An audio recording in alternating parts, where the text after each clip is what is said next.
Now as you move, I want you to inhale, trust yourself. Even if you're shaking, trust yourself. Exhale, trust yourself.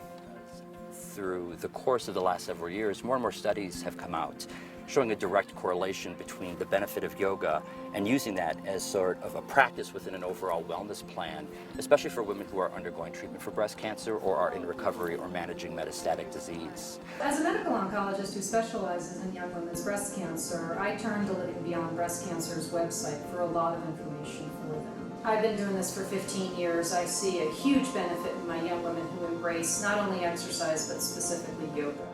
I was really fortunate not to have many of the symptoms and side effects, or not as severe side effects as so many other people I was meeting. By using yoga while I was going through treatment, I felt like I was doing everything I could to stay as healthy as I could.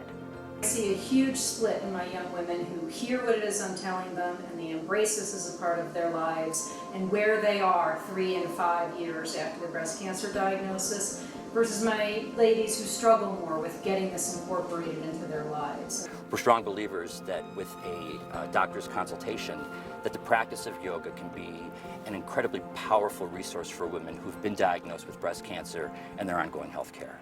I didn't have a lot of peers who I could turn to for information, and basically it's, the internet, that's where you turn. I think LBBC has incredible resources, webinars, top-notch professionals contributing to their community. I've dedicated my life to the intimacy of what happens when people come together to help one another heal instead of being isolated.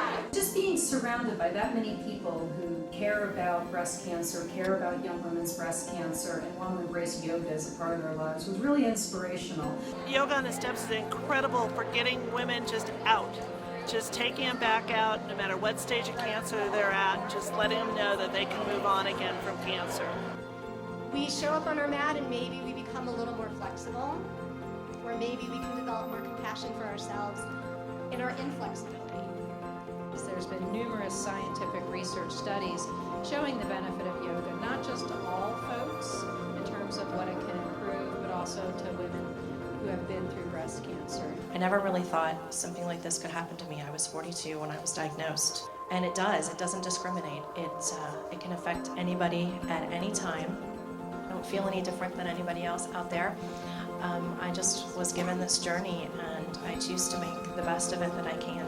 I think anyone can kind of withstand chemotherapy and surgery, but if you want to feel like semi-okay during this, there are things like yoga, meditation, nutrition, acupuncture, a whole range of options that you can integrate with your doctor's permission, that you can integrate into your treatment plan so you feel pretty well supported. No matter where you are, as Laura said, you can be in the depths of the valley or at the greatest height of the peak of your experience. You're welcome, and any way that you want to be here today is beautiful.